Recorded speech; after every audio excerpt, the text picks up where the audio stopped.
Gostaria de ler com vocês alguns textos de 2 Samuel. Portanto, quero convidar vocês a abrir o capítulo 2.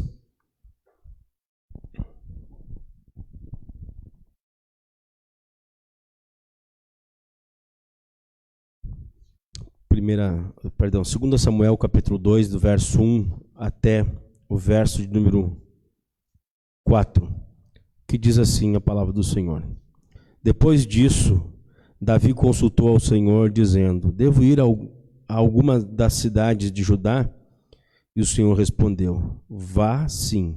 Davi perguntou: para onde devo ir? O Senhor respondeu: para Hebrom. Davi foi para lá, levando consigo as suas duas mulheres, Ainoã, a Jezreelita, e Abigail, a viúva de Nabal, o carmelita. Davi levou também os homens que estavam com ele, cada um com a sua família, e eles ficaram morando nas aldeias de Hebrom. Então vieram os homens de Judá e ali ungiram Davi rei sobre a casa de Judá. E informaram a Davi que os homens de Jabe-Gileade tinham sepultado Saul.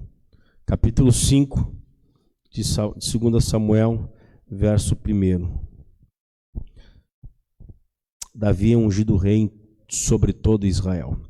Então todas as tribos de Israel vieram a Davi em Hebrom e disseram: veja, somos do mesmo povo que o Senhor, ó rei. No passado, quando Saul ainda era rei sobre nós, era o Senhor que fazia entradas e saídas das saídas militares com Israel. Também o Senhor Deus lhe disse: você apacentará o meu povo de Israel e será príncipe sobre Israel. Assim, todos os anciãos de Israel foram falar com o rei em Hebrom. E o rei Davi fez com eles uma aliança em Hebrom diante do Senhor, e eles ungiram Davi sobre Israel. Davi tinha 30 anos de idade quando começou a reinar, e reinou durante 40 anos. Em Hebrom reinou sobre Judá 7 anos e 6 meses, e em Jerusalém reinou 33 anos sobre todo o Israel e Judá. Até aqui a palavra de Deus, até aqui a palavra do Senhor.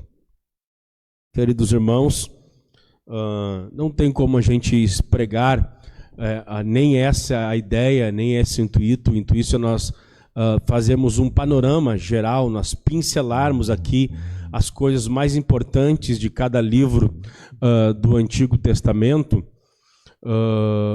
E nós tivemos uma parada significativa devido às condições em que nós estamos vivendo, e a gente entendeu que já é hora de nós estarmos retomando as normalidades da vida da igreja.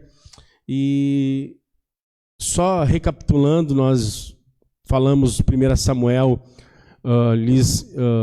abordando como um livro, assim como 2 Samuel, 1 e 2 Samuel é um livro de transição do período dos juízes para a monarquia, e nós vimos especialmente como o povo de Deus rejeita o governo do Senhor e institui para si, escolhe para si um rei, e esse rei acaba se atrapalhando. O rei Saul, primeiro rei de Israel, reina também por 40 anos sobre o povo de Deus, mas as suas obediências, a sua rebelião fez com que o Senhor o rejeitasse. Então, nós vemos a partir do capítulo 16 de 1 Samuel, após Davi ainda, quando era pastor de ovelhas, sendo ungido pelo profeta Samuel, que é profeta, que é sacerdote, e também exerce antes de Saul e de Davi um certo governo também sobre o povo de Israel. E nós vimos isso, e agora recapitulando, nós depois de recapitular rapidamente, Nós queremos entrar aqui em 2 Samuel, dizendo que é uma continuação, ainda é um livro de transitoriedade, falando sobre a monarquia. Nosso data show está com problema, é por isso que não vamos transmitir. A gente quer ver se terça-feira que vem, domingo, já para o culto de domingo já vai estar bom. Aí, ó, já me sinalizaram aí. Para o culto de domingo já vai estar o data show funcionando. A gente vai poder projetar, então, o que nós estamos conversando sobre esses livros e fica mais fácil para os irmãos assimilarem, compreenderem. Ok. 2 Samuel e 1 Samuel na Bíblia judaica, na Bíblia hebraica, ele é um livro só. Quando vão traduzir para o grego, na Septuaginta, a versão dos 70, então que eles vão dividi-lo em 2 livros. E parece que 1 Samuel é revelada essa escolha precipitada, essa escolha até, no entanto, um pouco pecaminosa do povo de Deus por Saul, e em detrimento disso, a rejeição do Senhor para com esse rei. Parece que o autor de 1 e 2 Samuel, ele está de forma meticulosa, de forma minuciosa, querendo mostrar e chegar à conclusão sobre um personagem Davi, sobre a pessoa de Davi, mas ele conta em 1 Samuel e também em 2 Samuel como Davi ele recebe o trono, ele recebe a coroa, ele recebe o governo de Israel, mas ele não força isso.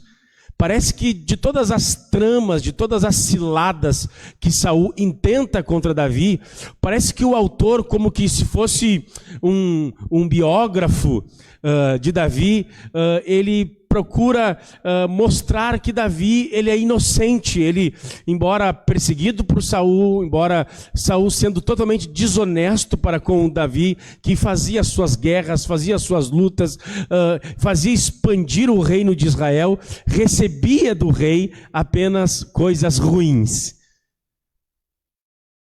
Já abro parênteses aqui já para fazer uma aplicação. Não é nada de novo, não tem nada de estranho você fazer o bem e receber o mal. Isso aí já está desde o início, a gente já vê isso. Eu acho que essa é a sorte de todo cristão. É só olhar para Jesus, o nosso Salvador, que veio a este mundo e fez o bem e recebeu em troca morte, calúnia, difamação e condenação. Fecha parênteses. Então parece que o autor de 1 Samuel tem essa intenção, esse propósito de falar que Davi chega ao trono de forma inocente, ele não conspirou, ele não usurpou, bem pelo contrário. Assim como o Espírito do Senhor passa a habitar nele em 1 Samuel 16, o Senhor vai pelejando as lutas e abrindo os caminhos para o rei Davi. Eu gostaria de falar para vocês algumas coisas interessantes. Em primeiro lugar, sobre o tema de 1 Samuel. Markham, acerca do tema, do propósito do livro de Samuel, ele escreve o seguinte: o livro todo concentra-se na figura de Davi. Não há outra suficiente importância, não há outra figura importante que atraia tanto a atenção neste livro.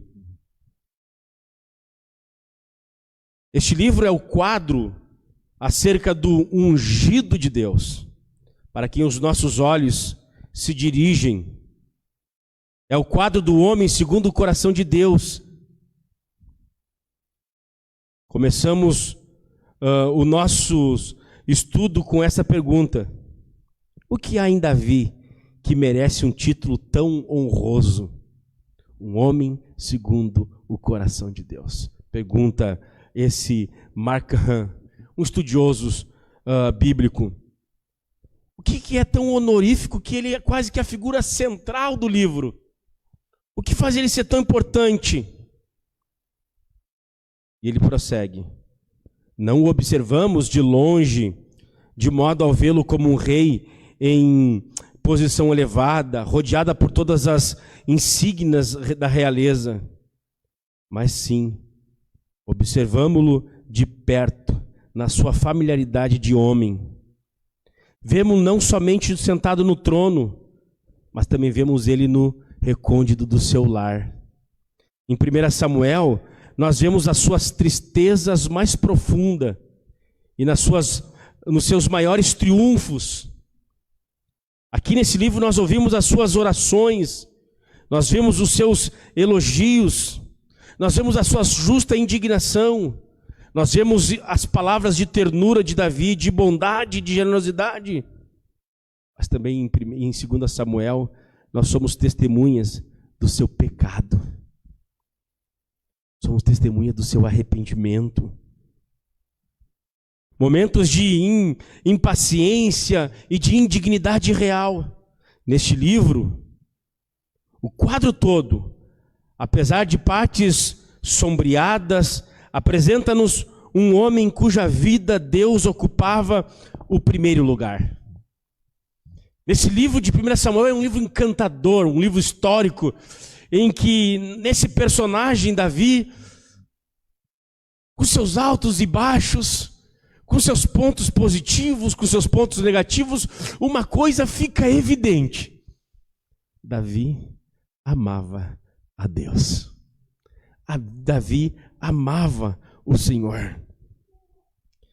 Davi deixa bem claro que Deus é a coisa mais primaz, mais importante. Mesmo nas suas falhas, Deus é a coisa mais importante.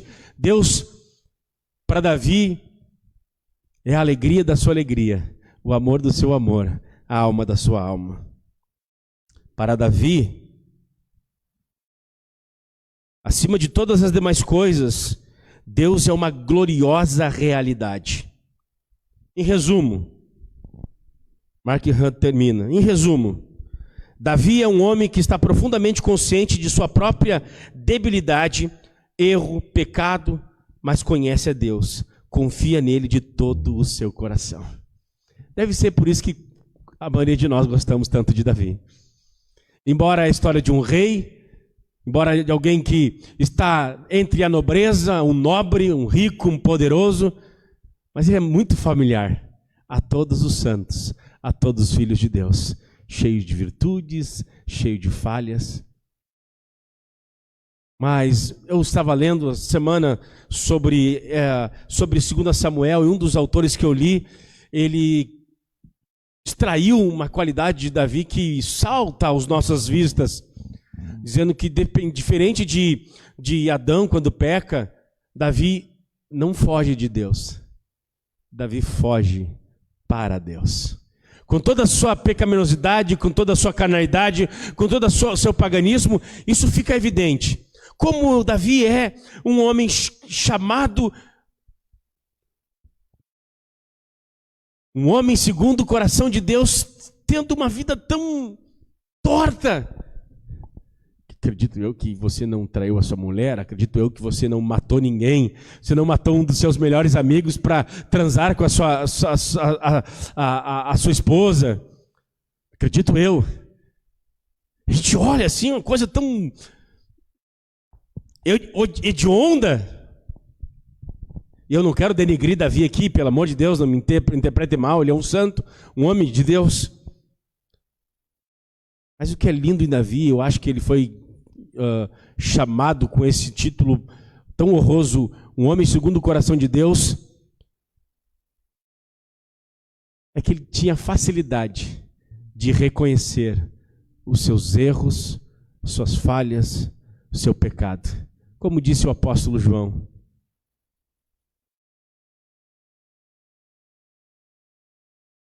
se porventura nós tivermos pecado, nós devemos confessar os nossos pecados a Ele, pois Ele é fiel e justo para nos perdoar o pecado, e o sangue de Jesus Cristo nos purifica de todo pecado.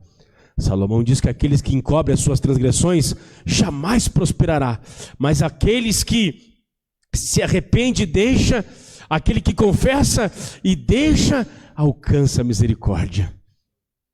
Acho que deve ser isso que é uma das razões pelas quais Davi é conhecido como um homem segundo o coração de Deus. O autor desse livro, Os acontecimentos registrados em 2 Samuel foram acrescentados provavelmente no livro de 1 Samuel pelo profeta Natã, pelo profeta Gad. Foram divididos em 1 e 2 Samuel na tradução da Septuaginta. Antes era só apenas um livro.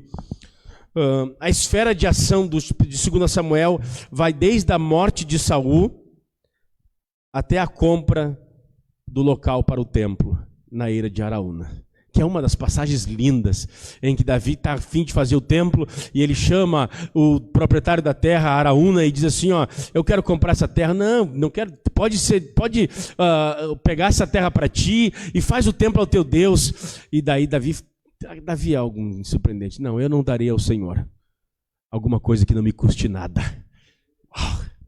Eu não darei a Deus algo que não me custe nada. E ele compra pelo preço devido, compra o boi, compra a canga, compra a terra, faz um holocausto, oferta e dá um culto ao Senhor. A gente não vai pregar todos os versículos, é apenas um panorama.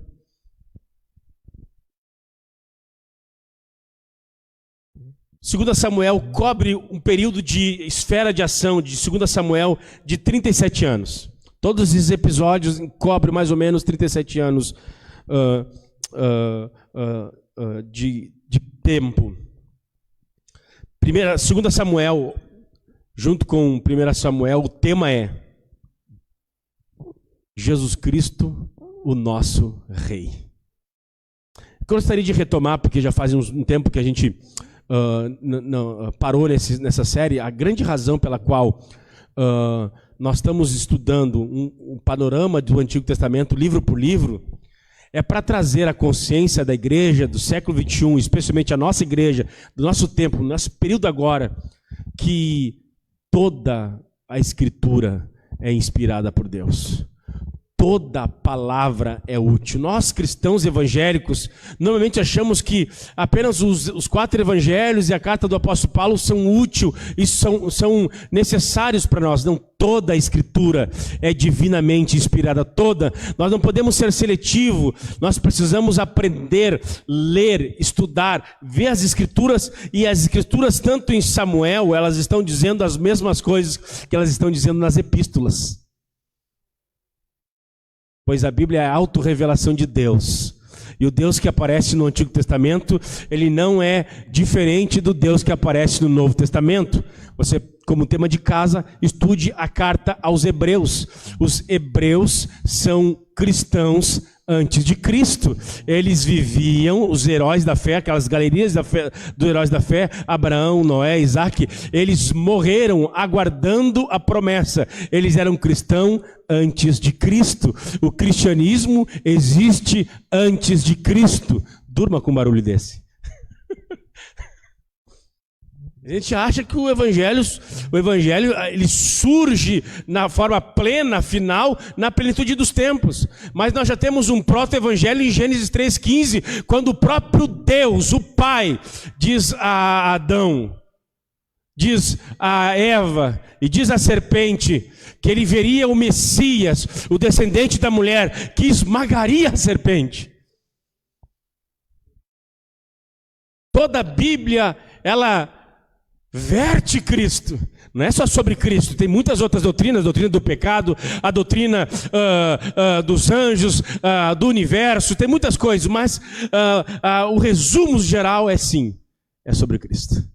E 2 Samuel nos brinda com esse tema glorioso, e eu tenho que correr, que apresentando Jesus como o nosso, Jesus Cristo como nosso Rei. Esse é o tema, esse é o propósito de 2 Samuel. Nós vamos ver aqui algumas coisas interessantes sobre isso. Não só devemos coroar Cristo como Rei de nossas vidas, mas também devemos colocá-lo em seu legítimo trono. Qual que é o trono legítimo de Jesus? Além do nosso coração. Esse é o principal trono. Ele é o descendente de Davi. Um dos principais temas de 2 Samuel é a monarquia, a lei da retribuição.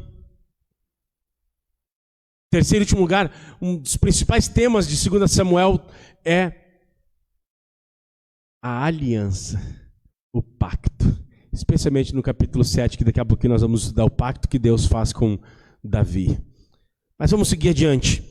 Não só devemos coroar Cristo como rei de nossa vida, mas também devemos colocá-lo em seu legítimo trono. Ele é o filho de Davi, ele é o descendente prometido, ele é aquele a qual Deus disse a Abraão: Abraão, em ti, por intermédio de ti, eu vou abençoar todas as nações da terra, todas as famílias da terra serão abençoadas por ti, Abraão, porque descendente de Abraão, Abraão é um judeu, da onde vem Davi, do descendente de Davi vem Jesus, o judeu que encarnou para abençoar não apenas o povo israelita, mas os gentios, a nós, nele, Cristo Jesus, o filho de Davi, o tronco de Jessé, a raiz de Jessé, aquele que Isaías profetiza, aquele que os profetas anunciavam, ele é o herdeiro legítimo.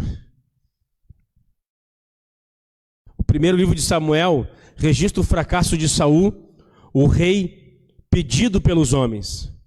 O segundo livro de Samuel registra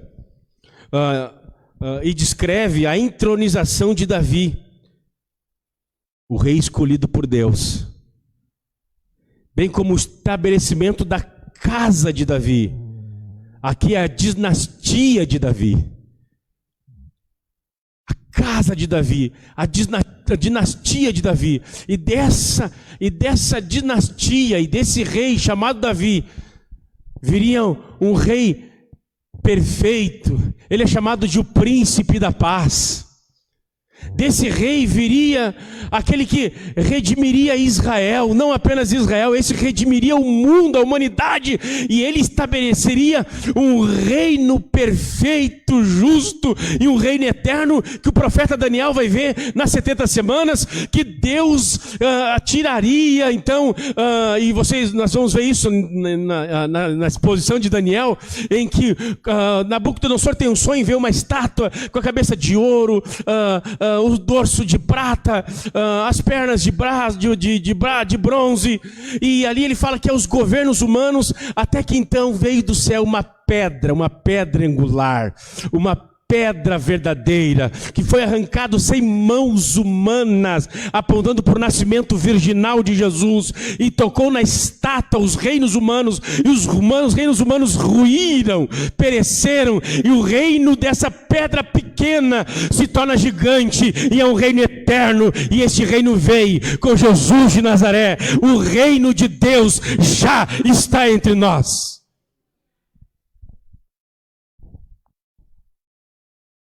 Samuel, o autor de Samuel, o escritor de Samuel, do livro de Samuel, ele está nos mostrando isso. Deus levantou a casa de Davi para profetizar, para dizer: desta linhagem eu vou enviar um rei superior, um rei perfeito, e esse rei já veio, Jesus de Nazaré. É sobre ele que está sendo dito, é sobre ele que está sendo anunciado, é sobre ele que está sendo pregado. 2 Samuel registra a história de Davi como rei. Não conta a história toda, porque ela começa lá em 1 Samuel e se estende até o primeiro livro de Reis. Nós vamos ver a semana que vem. O primeiro livro das Crônicas trata de outro ponto de vista do reino de Cristo.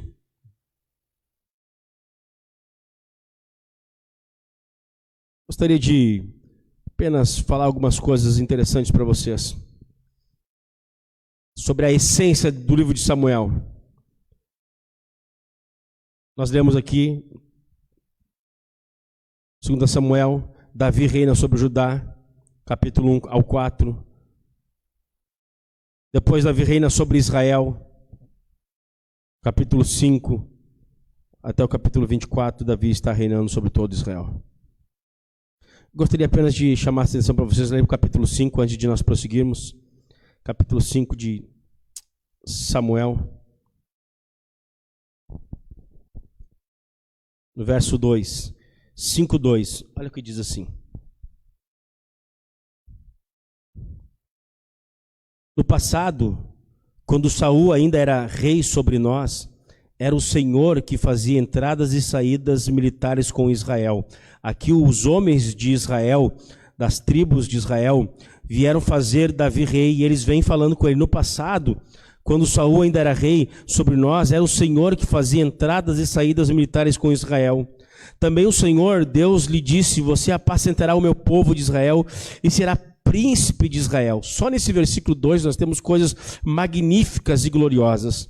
Observe aqui no verso 2 a bênção da vida que reconhece o ungido do Senhor e o coloca como verdadeiro rei no trono do seu coração.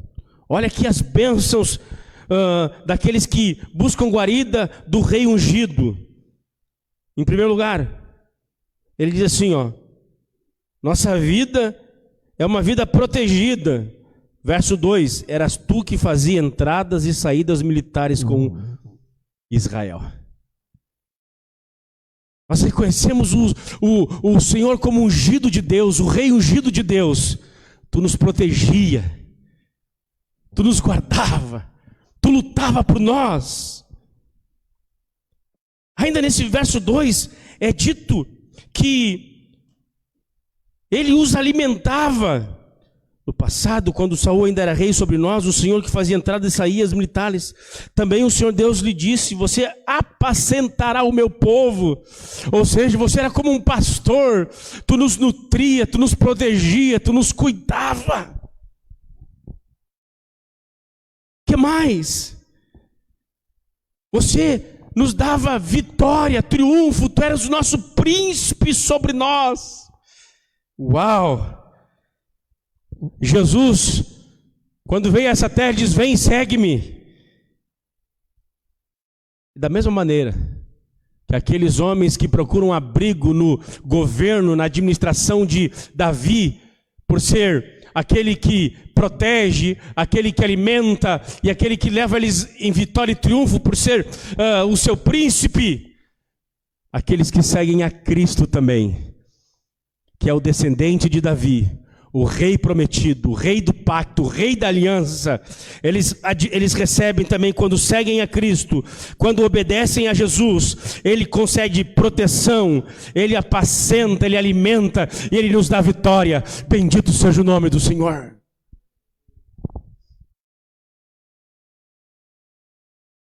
Gostaria de ler algumas coisas para vocês.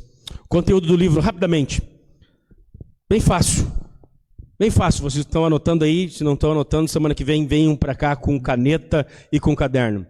Conteúdo do livro, em primeiro lugar, há 3 tópicos principais, 3 divisões principais do livro de 2 Samuel. Primeiro, do capítulo 1 ao capítulo 10. O tema é a elevação do rei Davi. Do 1 ao 10. Nós vemos a trajetória de como Deus o conduz e o coloca no trono, do 1 ao 10. Do capítulo 11 ao capítulo 20 de 2 Samuel, nós vemos a queda de Davi. Nós vemos os fracassos de Davi. Nós vemos Davi cometendo pecados horríveis. E por último lugar, do capítulo 21 ao 24, nós temos então os últimos anos de Davi. Eu vou repetir isso. Do capítulo 1 ao 10, não tem como a gente entrar, apenas uma visão panorâmica. Nós temos a elevação de Davi. Do 11 ao 20, nós temos a queda de Davi. E do 21 ao 24, nós temos os últimos anos de Davi. Apenas para vocês irem anotando sobre a elevação de Davi. Capítulo 1, nós temos a morte do rei Saul. Capítulo 2 ao 5, Davi chega a ser rei sobre todo Israel. Capítulo 6, a arca da aliança é trazida. Nossa! Em todo o reinado de Saul, não é mencionado a arca da aliança, que é símbolo da presença de Deus. Quando Davi é feito rei de Israel, uma das primeiras coisas do seu governo é restabelecer o culto a Yahvé. Bendito seja o nome do Senhor. Eu penso que todo político dito cristão deve ler 1 e 2 Samuel com urgência, pois o sucesso em toda a legislação política, econômica e qualquer situação está baseada e fundamentada na ética e na religiosidade e no temor de Deus, pois o temor do Senhor é o princípio da sabedoria. Eu até botei na minha timeline essa semana ainda, eu fui dar uma banda com a minha esposa e falei, e o Espírito começou a comunicar ao meu coração. Olha, 90% dos problemas conjugais, de infelicidade conjugal, é ordem moral. A imoralidade gera infelicidade. Por trás, eu sou pastor há mais de 12 anos, por trás de toda intriga conjugal há um erro moral, há uma imoralidade sendo cometida. O pecado é um péssimo patrão, o salário do pecado é a morte, mas o dom gratuito de Deus é a vida eterna. Primeira coisa que Davi institui, ele traz a arca. Eu não tenho tempo para falar para vocês no capítulo 6, em casa você vai lendo a forma que ele traz a arca. Você vê que a primeira tentativa, eles trazem a arca de forma desordenada, eles trazem sobre bois. Lá em Deuteronômio está dito que quem deveria conduzir a arca era apenas os levitas, os sacerdotes. Isso nos fala sobre o verdadeiro culto, o culto falso, o culto dado segundo a vontade humana, segundo o gosto humano, segundo a preferência humana. Eu posso fazer do meu culto o que eu quiser. Não, você não pode fazer do seu culto o que você quer. Agostinho de Hipona nos fala algo muito precioso acerca dessa verdade. Ele diz o seguinte: só existe uma forma de adorar a Deus, e é do jeito dele. A arca não poderia ser dirigida de qualquer forma. E a gente vê isso, a gente viu isso também em 1 Samuel, a gente viu isso com os filhos de Eli, quando eles ofereceram fogo estranho, eles não poderiam acender um fogo no altar, somente o sumo sacerdote, e eles não eram sumos sacerdotes, eles eram apenas os filhos. E o Senhor os fulmina, que fala do pecado da idolatria. Davi traz a arca, capítulo 6. Capítulo 7, aqui eu gostaria de me deter um pouco mais. Capítulo 7 fala do pacto que Deus tem, que Deus faz com Davi. Isso aqui é muito lindo, isso eu gostaria de ler com vocês. Abra sua Bíblia em 2 Samuel, capítulo 7, verso 8, até o verso 17. Acharam aí? 2 Samuel 8 ao 17? Capítulo 7, 8 ao 17. Aqui ainda falando sobre a ascensão. Ainda estou na primeira parte, ascensão. Do 1 ao 10. Agora diga ao meu servo Davi, assim diz o Senhor dos exércitos. Eu tirei você, quando Davi ele pede para o Senhor para fazer um templo, uma casa para Deus, pois ele vê a sua casa, uma casa estável, e o Senhor não tinha morada permanente, ele intenta no seu coração fazer. Deus fala para o profeta Natan, diz: pode fazer o que está com o teu coração. Daí o Senhor volta para ele e diz: não, Davi não vai fazer, quem vai fazer vai ser o filho dele, Salomão. A gente conhece a história, vai fazer o templo. Daí o texto diz assim, ó, a aliança, e esse é um dos principais temas, e é o principal assunto do livro. Aqui é a palavra-chave, o cerne do livro de 2 Samuel. Diz assim: agora diga ao meu servo Davi, assim diz o Senhor dos exércitos, eu tirei você das pastagens e do rebanho, de andar atrás das ovelhas, para que você fosse o príncipe sobre o meu povo, sobre Israel. Estive com você por onde quer que você andou, e eliminei todos os seus inimigos diante de você. Engrandecerei o seu nome, como só os grandes têm na terra.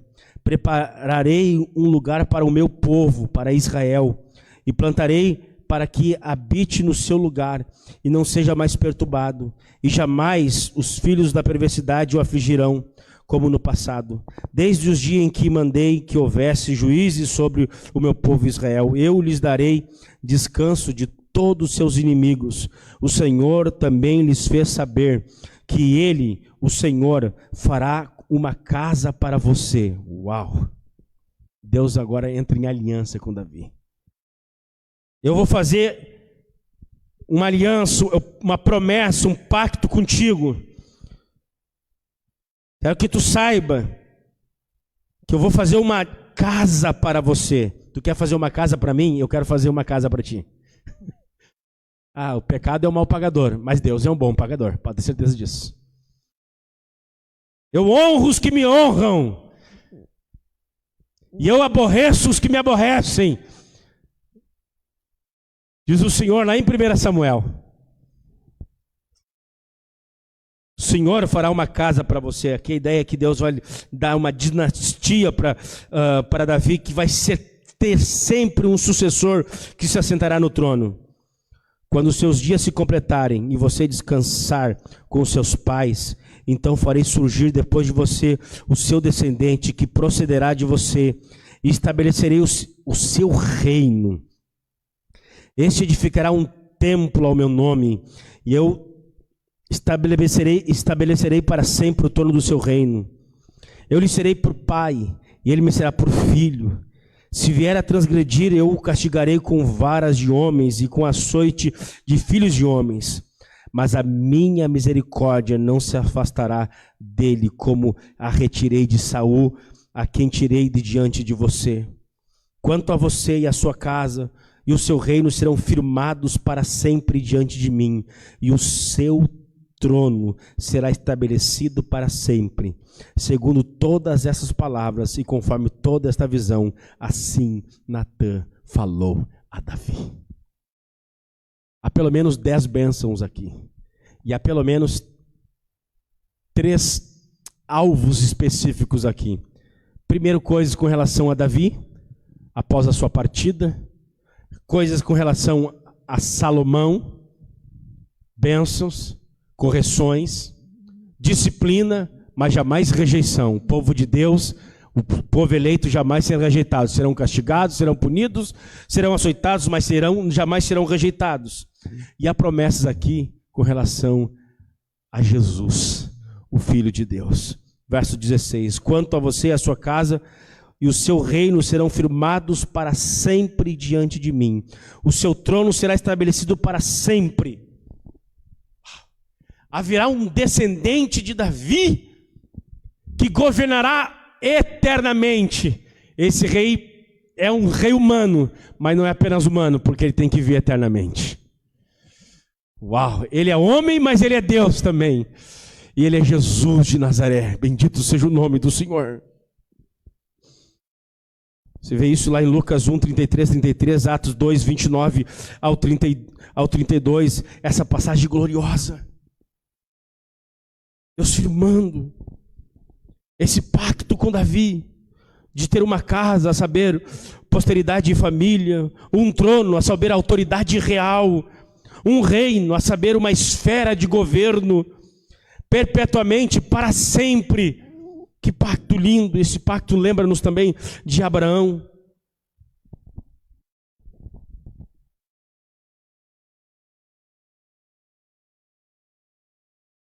Este pacto quádruplo tem só uma condição: a desobediência da família de Davi será punida com castigo, mas não anulação do pacto. O texto nos diz aqui, verso 15. Paralelo a isso, você pode ver lá em Salmo 89, 20 ao 37, que fala sobre Deus punir, Deus castigar, mas Deus jamais rejeitar.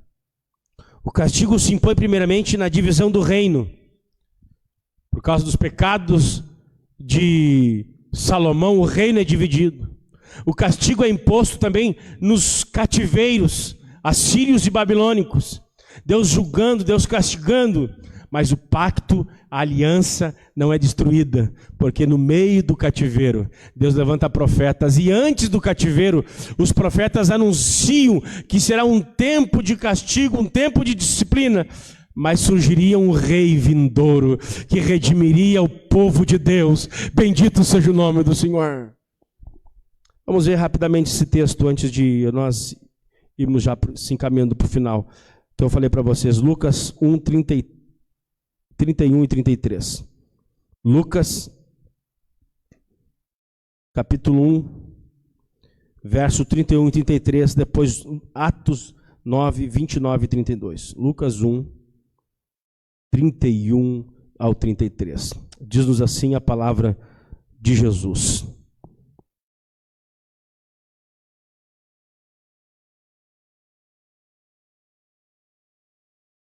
Estou no capítulo 2. Aqui.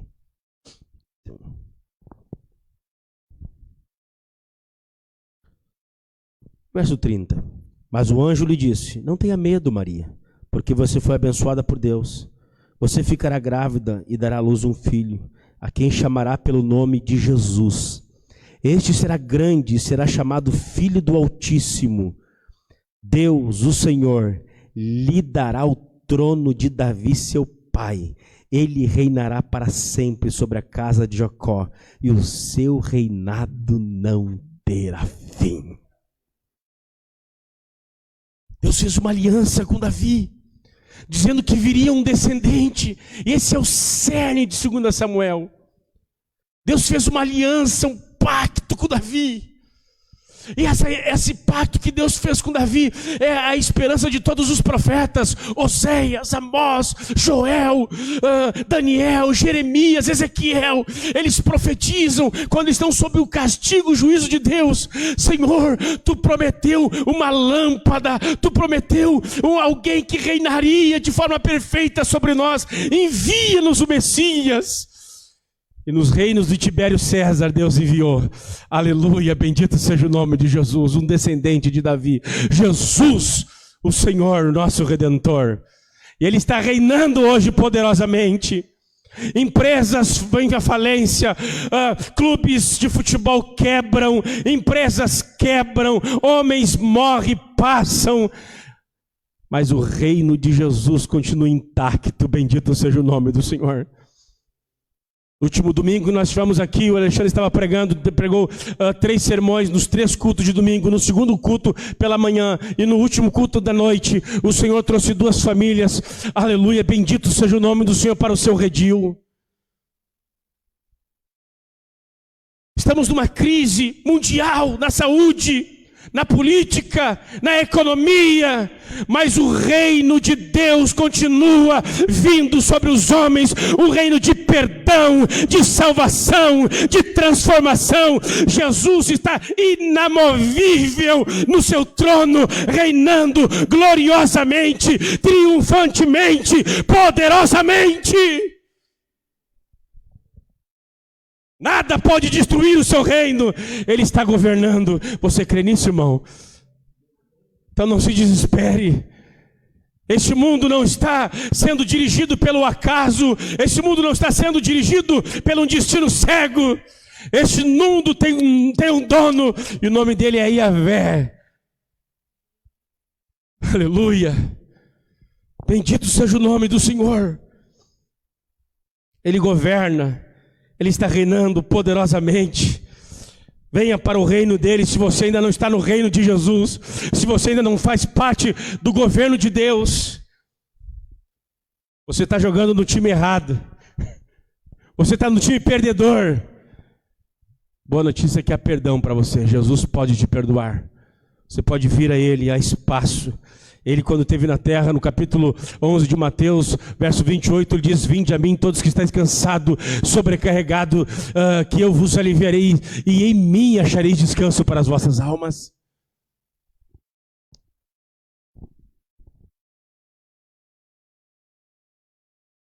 Do capítulo 11 ao capítulo 20, nós vemos a queda de Davi. Capítulo 11 e 12, nós vemos o pecado de adultério com Betseba, o assassinato de Urias.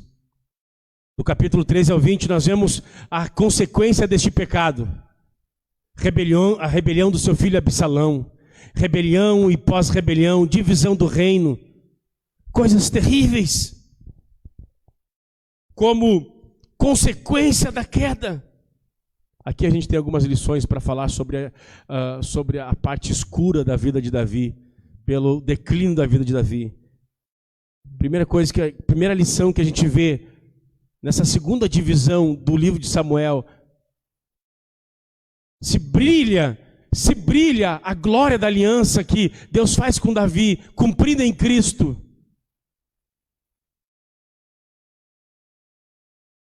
Nós temos também lições importantes para falar sobre o início da queda também do governo de Davi. A primeira lição que eu gostaria de extrair para vocês é a seguinte: por mais forte e espiritual que a pessoa seja, se desviar os seus olhos de Deus, está sujeito a cair. O homem temente, era poeta, era militar, era um homem cheio de qualidades, mas quando afastou os seus olhos do Senhor, ele caiu. Os melhores entre nós estão sujeitos à queda. Não se ufane, não se soberbeça. Se Davi, por falta de vigilância, por falta de cuidado, se meteu em enrascada, que dirá nós, se formos vivendo a vida, deixa a vida me levar, a vida leva eu. Ou se não aquele ditado popular, não vai dar nada, a calça floreada, não vai dar nada, vai indo, vai indo. Essa semana eu fui procurado por um casal, e eles em lágrimas chorando, pedindo ajuda. Pastor, não sei o que aconteceu comigo. Não sei, quando eu vi, eu perdi a vontade.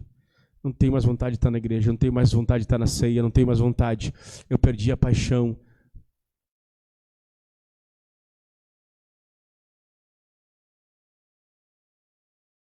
Essa história de Davi, a queda de Davi nos ensina, por mais fortes, por mais espirituais, por mais desenvolvido que um cristão possa estar, se desviar os seus olhos de Deus, estará sujeito à queda e ao pecado. Paulo escreveu aos Coríntios, diz: aquele que está de pé, cuide para que não caia.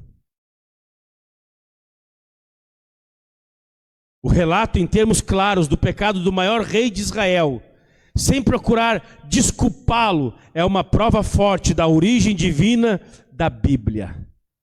A Bíblia não tapa o furo de ninguém. A Bíblia é imparcial. Que lição gloriosa, segundo Samuel nos ensina. Possivelmente você oculta o teu lado mais feio, o teu lado mais sujo. A Bíblia, ela é transparente, ela é sem parcialidade, exalta os seus grandes heróis, mas também mostra de forma honesta. Isso nos mostra que a Bíblia é um livro diferente de todos os livros. Todas as biografias dos homens, você lê eles assim, nossa, parece que eles caíram do céu por descuido, né, cara? Até não quero denegrir aqui um ótimo livro, eu recomendo, Heróis da Fé, do Orlando Boyer, os 20 homens extraordinários que mudaram o mundo. Nossa, tu olha aquele livro assim, eu tenho depressão, assim, nossa, que coisa horrível. Não tem falha. Spurgeon era um santo homem de Deus, mas ele tinha suas falhas. Diz que Calvino era chato, ninguém gostava nem de andar com ele. Sabiam disso?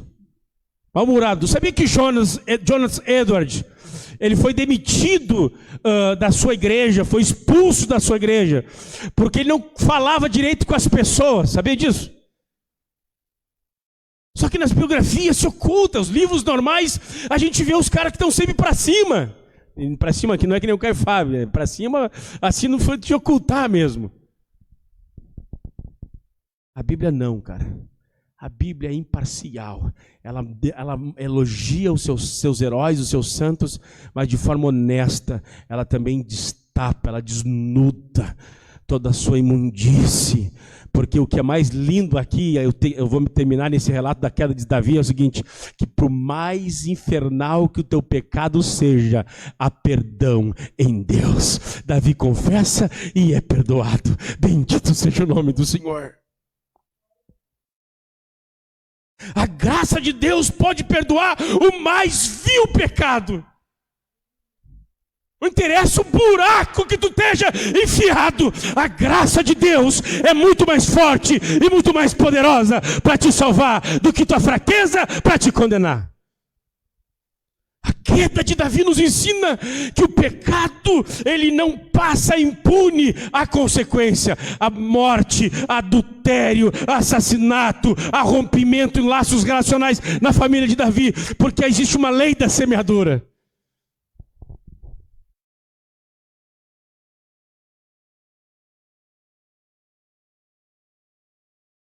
Vá para o capítulo 24, vou me encerrar em 3 minutos. Já deu para entender uma visão geral do livro.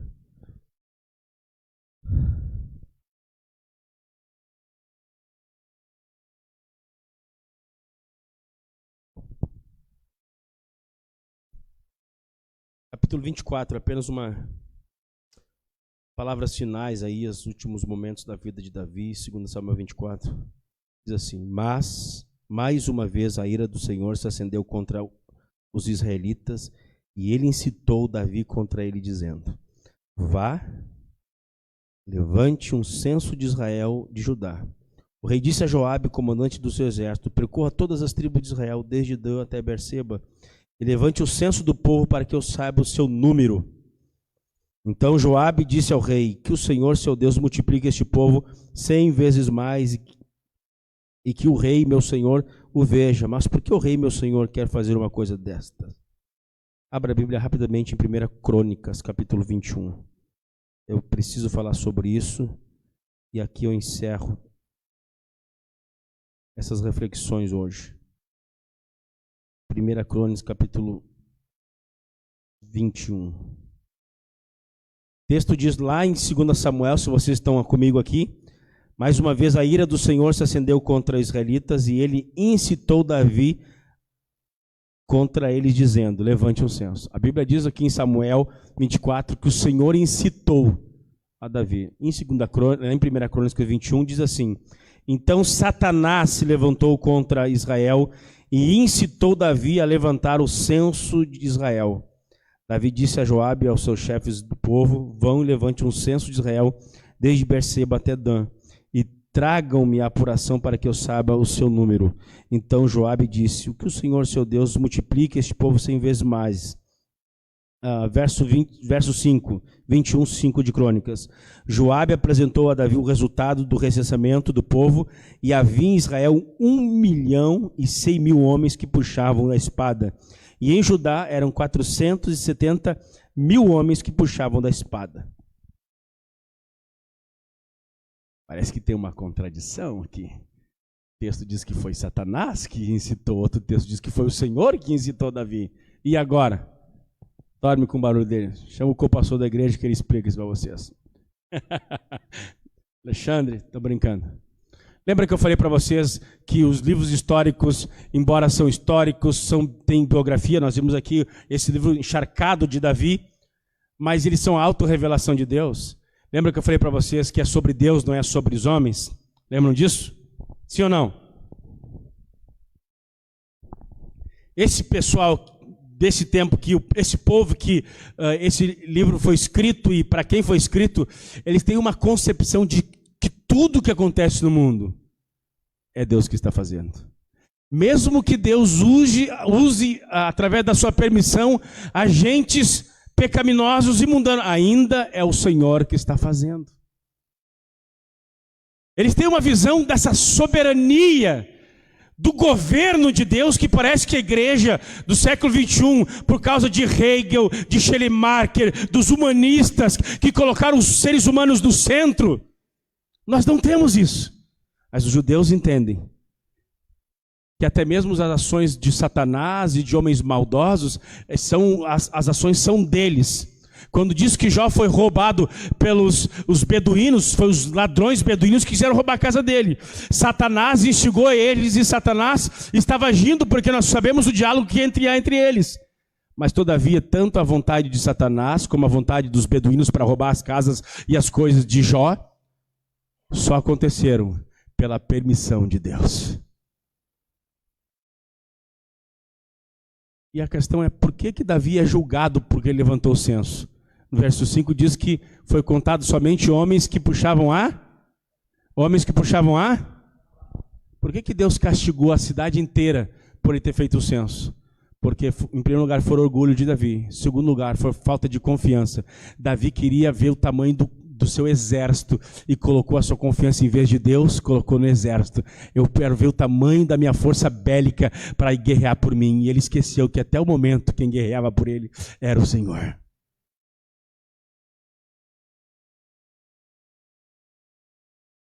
Vamos estar em pé, tá bom, está bom.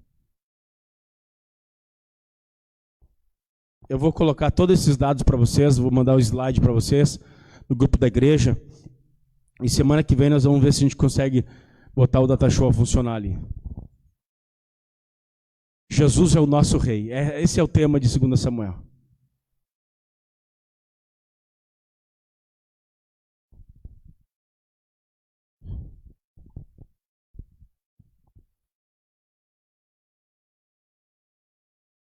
povo de Israel anelava a volta de Cristo. A esperança estava nele. Todos nós estamos sujeitos a falhas e fraquezas, se nós tirarmos os olhos do Senhor. A boa notícia é que há perdão.